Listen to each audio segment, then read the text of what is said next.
What's going on, guys? Happy Friday. Welcome back to another episode of Bravo by Gays. It's me, your host, Larry.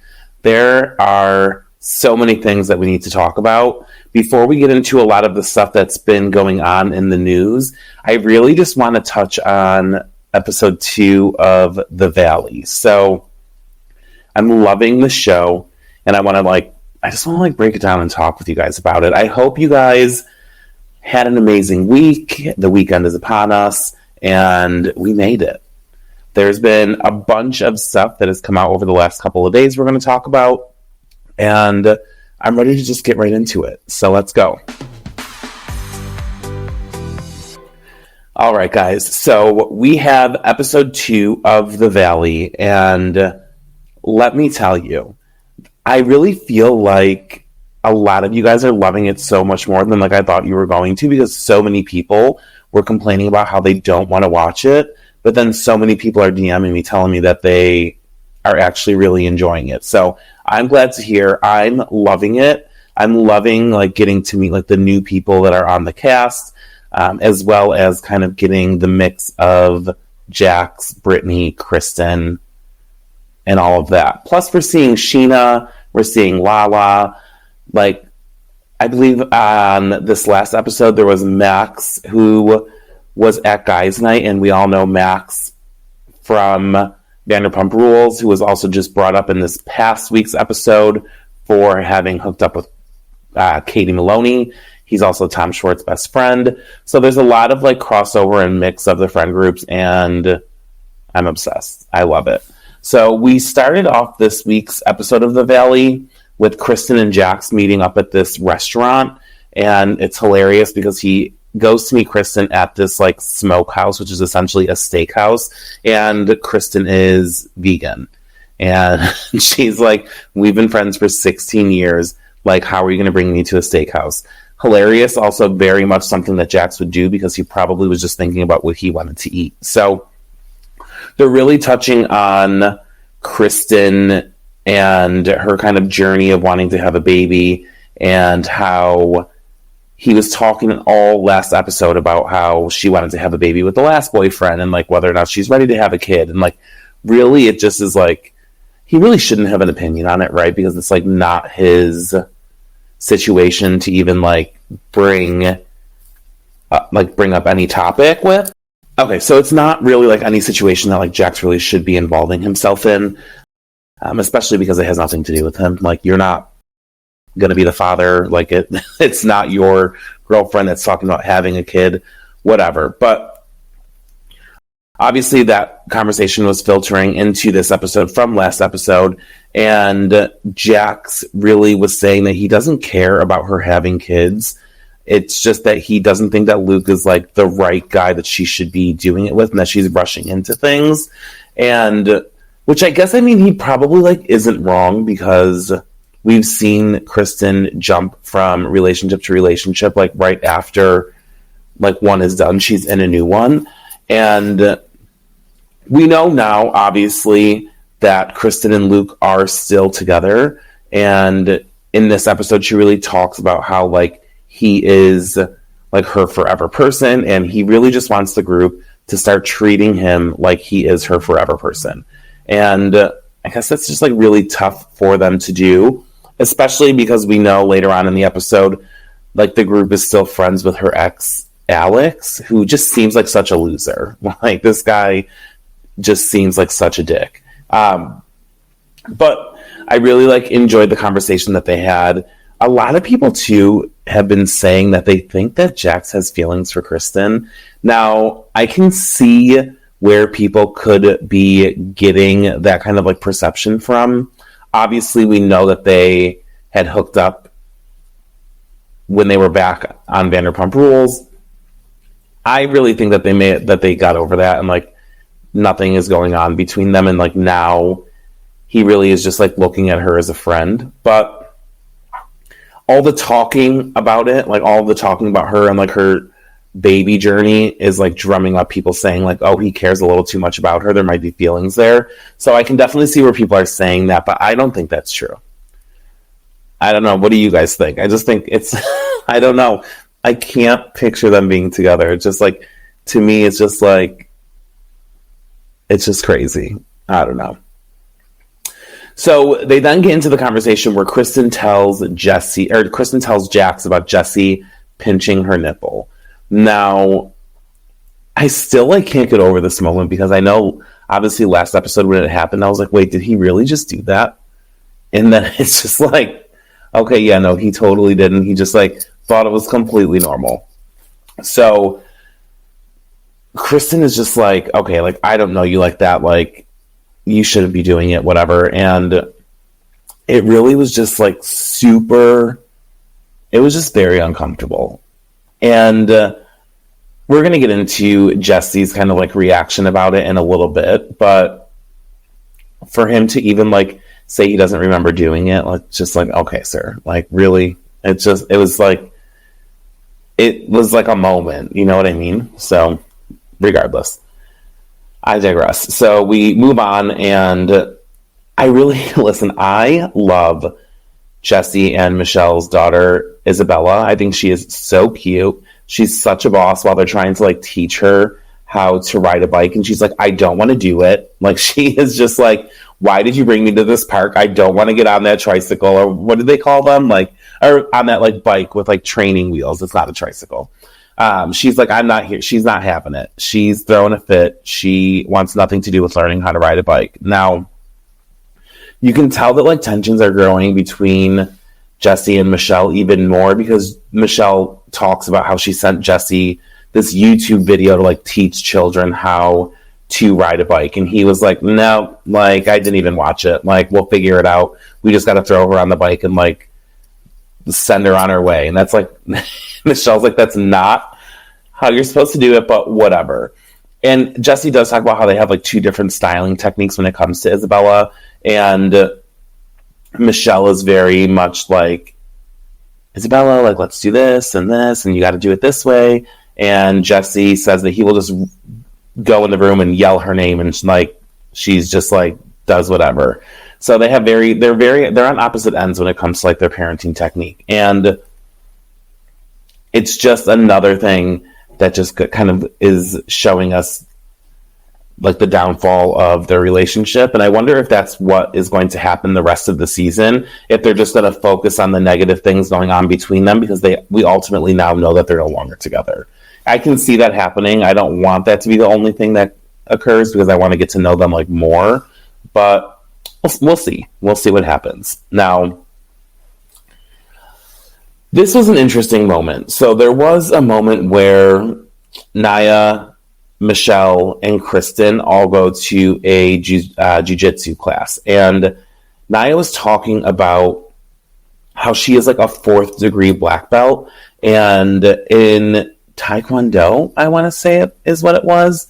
And she was talking about how during the time that she was competing for Miss Universe, because obviously we all know that she was Miss USA, and during the time that she was competing for Miss Universe, Donald Trump brought a bunch of his old rich friends to watch them rehearse. And one of them had grabbed her by the waist, and she grabbed his wrist and told him that she was a black belt, and that if he ever touched her again, he would get hurt. How badass. That is, I love her. I'm obsessed with her, because she is so quiet and reserved, and then you learn this aspect about her where she can literally kick your ass. I love her and Danny are my favorite right now. I love them. I just cannot wait to get to see more of them. But I did love kind of her giving that background story, and that she actually has had to use it before on somebody. And of course it would be one of Donald Trump's gross, skeezy friends. Not surprised whatsoever. Guys, one of the most hilarious moments during this episode was when Jesse, Jason, and Jax got together to play hockey, and it was street hockey, so they were on rollerblades, and Jason could not get it together. He had no clue. It just looked like he didn't know how to roller skate, and it was just so funny. The poor guy, he was I'm so good at everything, I work out all the time, and I just this just isn't it for me. It was hilarious, but this is the moment where we get to see Jax confront Jesse about the nipple twist with Kristen. And he literally just says, like, I don't recall doing it. Like, he says, like, that's not something that, like, I can see myself doing. Like, that's just not, like, the route that I would go. Regardless, it did happen. So we'll learn later on in the episode, like, how affected, like, Luke was by it and, like, all of that. But this also is where, like, Jax tells the guys that he is thinking about inviting Kristen's ex, Alex, to guys' night. Now, this is such a Jax thing to do because it's just, like, he knows what he's doing. It's like producer Jax, like, turned on.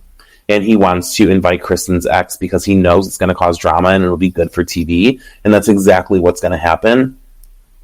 It also just it sucks for Kristen that she has to, like, be at girls' night and deal with, like, the two of them together. Regardless, it is what it is. But we get into the guys' night after that, and it is Luke being the first one to show up. And this guy, guys, like, I like Luke because I listened to Kristen and Luke's podcast. He seems like such a nice guy. I just don't know if he's, like, made for reality TV because he's so quiet and, like, to himself. So far, who knows if he opens up? Like, who's to say? But Luke and Jax are the first people to show up at this guys' night, and the awkwardness, like the awkward conversation, or there wasn't even really conversation between the two of them. It was like awkward silence.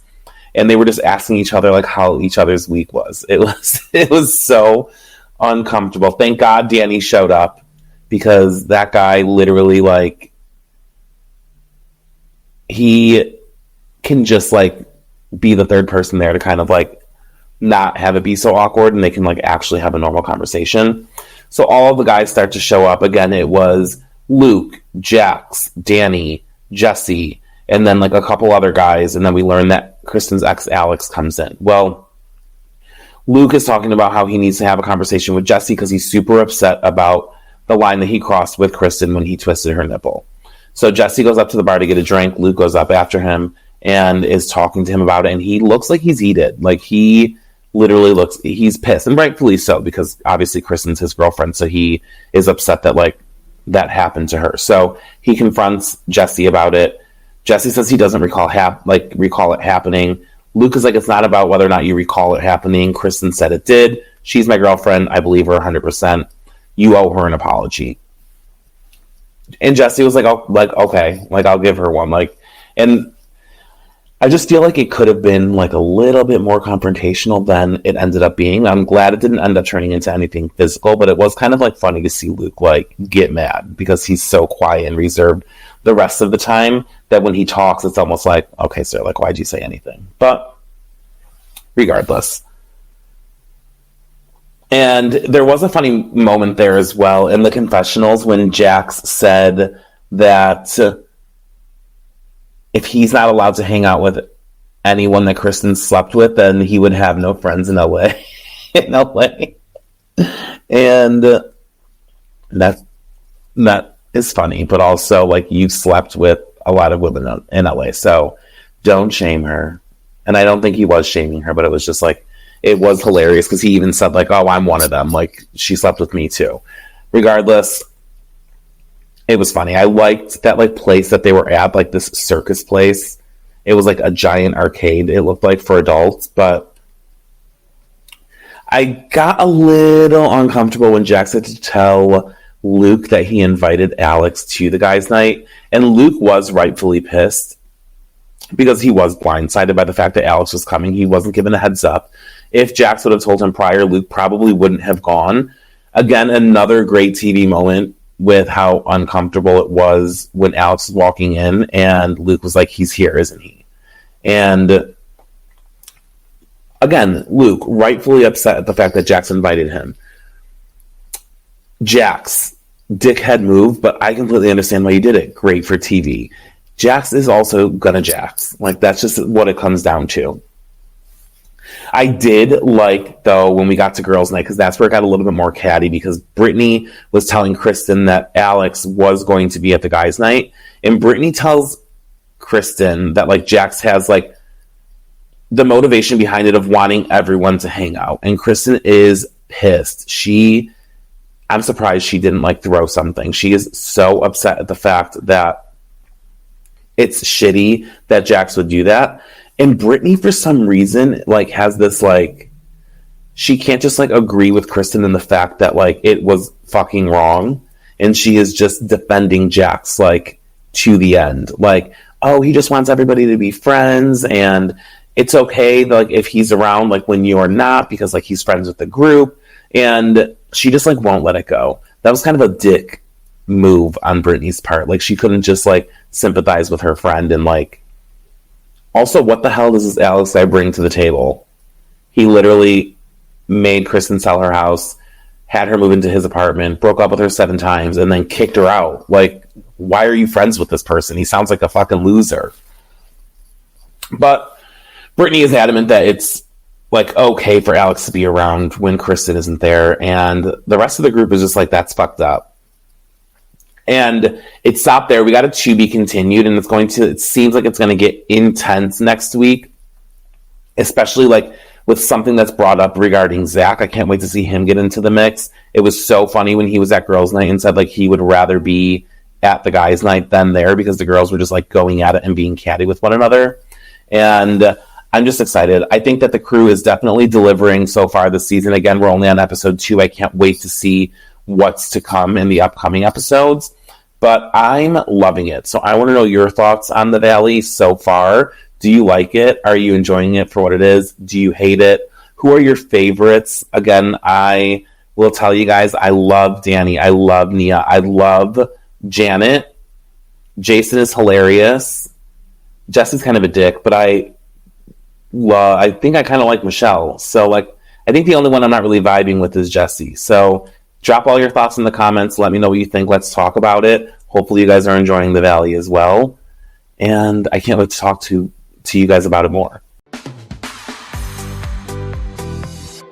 All right, guys. There are a slew of kind of hot topics that I want to talk to you guys about that came out over this past week through yesterday.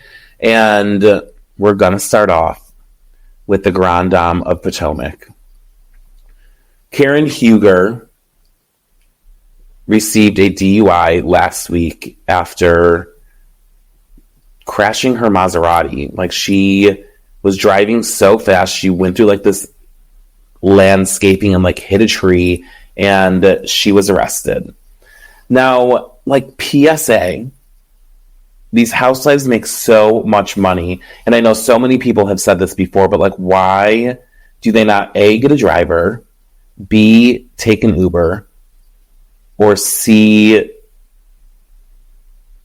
like, have your husband pick you up? Like, I don't know. Like, you know what I mean? It just seems, especially for her, so out of character, because she is so much, like, always do the right thing.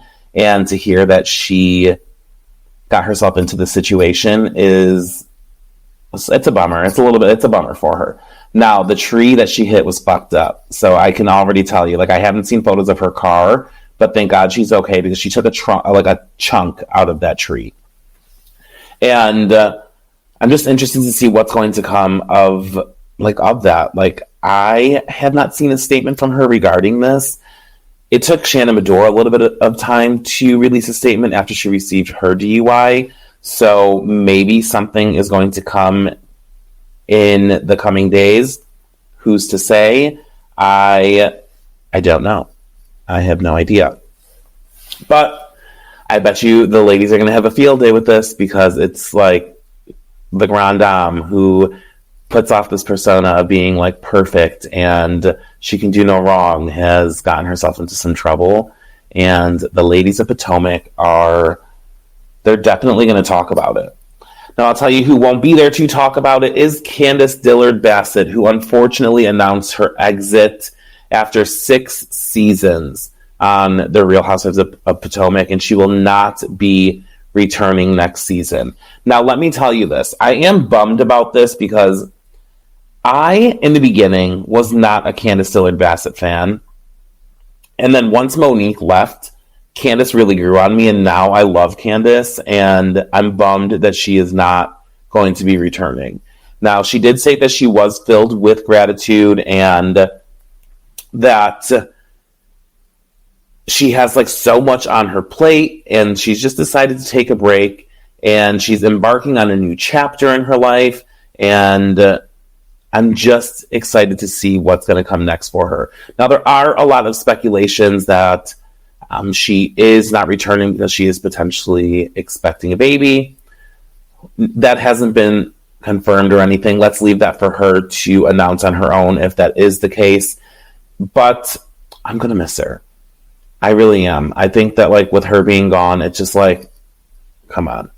Now, there are rumors swirling as well that Robin is not going to be returning to the Real Housewives of Potomac. Now, that's a bummer because I do love me some Robin Dixon. Now, that has not been confirmed. That's just been spread around. I believe it first started with the Jasmine brand. Now, I'll believe it once Robin makes a statement, or the network makes a statement that she's not going to be returning. But I love Robin Dixon. I'm going to be bummed to see that her and Giselle are going to be broken up on the show and that she is not going to be returning. But I will say, she did have the opportunity to come back this season and make it her season, and she just didn't do it with Juan. She kind of just doesn't like to talk about that side of her life. And if you're going to come on the show, I feel like you need to give it all or give it none. You can't go halfway and kind of pick and choose what parts of your life you're going to show, especially when so much stuff comes out about you, like when you're not filming, that you don't want to talk about it while you are filming. I don't know. I think she did a good job this season of kind of addressing a lot of it, but it looks like she almost kind of got mad that she even had to talk about it. So we'll see. Fingers crossed she isn't, but who's to say? There are rumors of one or two more potentially not coming back. I don't know. I will say who I would like to return: Giselle, Mia, Karen, and I would like a bunch of other new ladies. Now, when Dr. Wendy Osefo, unfortunately, she can go. Ashley, I think, needs to focus on her divorce and what the hell she's got going on in that house. Although I do love her and her TikToks, she needs to take a breather. She needs to take a beat. And obviously, rumors of rumors of Robin and Candace are already floating around all over the place. So who's to say what's going to happen? Keep your eyes peeled in regards to more casting news for the Real Housewives of Potomac, because as it comes out, I'll definitely be sure to share it with you. Guys, what a week for Ariana Madix. Now, it did come out earlier this week that Ariana finally bought a new home. Now, she bought a $1.6 million home in LA, and the photos of it are stunning. Now, you can see the Hollywood sign from her home. Now, it is a little bit in the back, but still, that's got to be such a cool view for her. Now, it was sold to her by one of the agents from Buying Beverly Hills, which, if you guys are not watching Buying Beverly Hills, I highly suggest, because we got so much more kind of info and insight into the separation of Kyle and Mauricio. I don't want us to get sidetracked, but I'm going to for a second. And it was such a good season. Highly recommend going and watching that show. So one of the agents from there is the one that sold Ariana her house. Now, with that house, she needs jobs, right? So obviously her stint on Broadway is coming to an end. I believe it is up on April 7th, but just announced the other day, Ariana Madix is going to be replacing Sarah Hyland as the Love Island USA host. So Sarah Hyland is stepping back because she has a new project and the scheduling just conflicts. So she's not able to do it. Step in, insert Ariana Madix. Amazing for Ariana, because obviously during the whole breakup, she said all she ever wanted to do with Tom was sit down and binge watch Love Island. And now she is getting to live out her dream as the host of the show. So she has the job. She's got the house. Everything is still working in her favor. She has a new partnership with Bic that she just dropped yesterday. And she's got the money coming in. She's doing good. I'm not worried about Ariana. She's good. With that said, though, a lot of people are saying with this gig as the Love Island USA host, what does that mean for her stint on Vanderpump Rules? Is she going to come back? Now, we don't know if Vanderpump Rules is going to be coming back for a 12th season. I will say this. I'm enjoying the season as it is going on. It's getting so much better as it progresses. I don't know, though, like how you would go to a season 12 with the same cast of people. Like, Ariana doesn't want to film with Tom. She doesn't want to film with anyone that's associated with Tom. So does she leave and it just stays with that group? Or do they phase them all out and cancel the show? Or do they try and bring new people in? I don't know what that looks like. I feel like it's way too soon. We're not even done with season 11. We still have the reunion. And that time frame between when everything ends to when they pick up filming again. They usually film in the summer. So I feel like we'll know in the coming months what that looks like. But as of right now, I don't know. She is staying booked and busy. So one could assume that this will not conflict with a Vanderpump Rules filming schedule. And she can film this before filming for season 12 picks up if she decides to go back or if it returns. Nobody knows what that will look like. All right, guys. They did announce the season 2 cast for House of Villains. Now, from Bravo, we have Teresa Giudice, which for me, I believe this is rightfully where she belongs because she is a villain. Now, it was dropped in an exclusive by Dave Quinn, and this was just the other day that she is going to be on season 2. Now, this is where it gets hilarious because in the exclusive, which you can find over on my Instagram, there is a quote from Teresa. Now, it does say, Giudice has long maintained that she is not a reality TV villain, despite being pegged that by some of her rival New Jersey housewives over the years. Quote, I'm really nice. Like, I'm the sweetest, nicest person you'll ever meet, end quote. She told People in 2019. Quote, these girls always coming for me, but I'm not the one fighting with them, you know? They're always fighting with me, end quote. Like, girl. It's like that TikTok sound, like, it's me, hi, I'm the problem, it's me. Like, it's just, I don't understand how she just doesn't see it. She really lives in like her own little literal bubble. But I will definitely watch.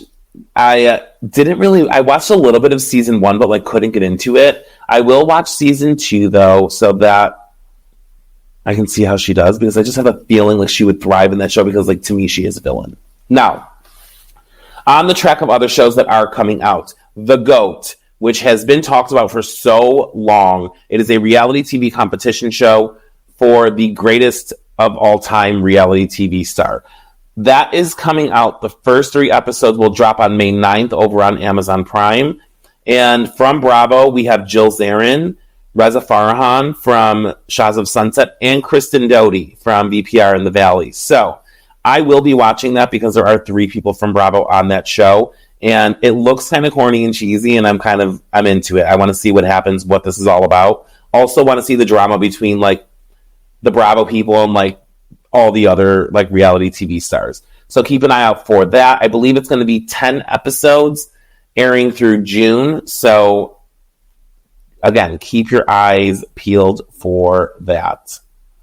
Guys, a major announcement dropped yesterday. Real Housewives of New York Season 15 is coming back, and all of the ladies are returning. We are getting Brynn. We are getting Aaron. We are getting Sai. We are getting Jessel, Tank Tops Rise Up.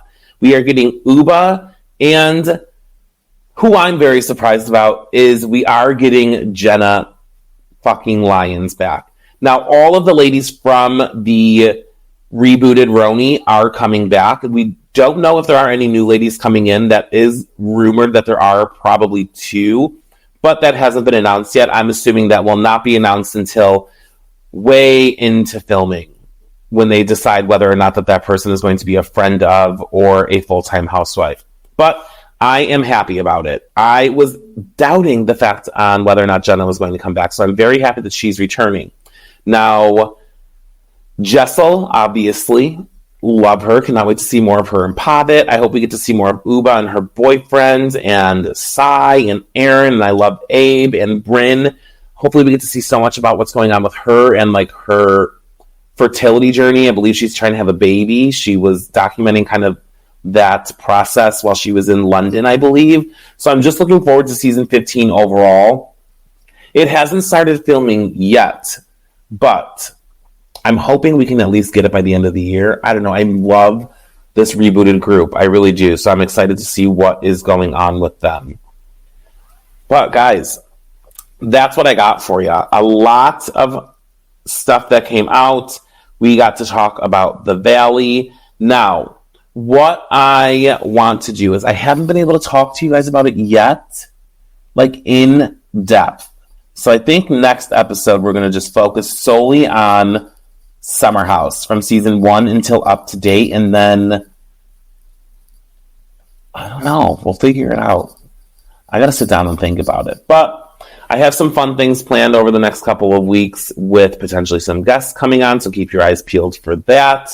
But in the meantime, make sure that you guys are rating, reviewing, subscribing, sending the link to your friends so they can come and hang out with us and join the party.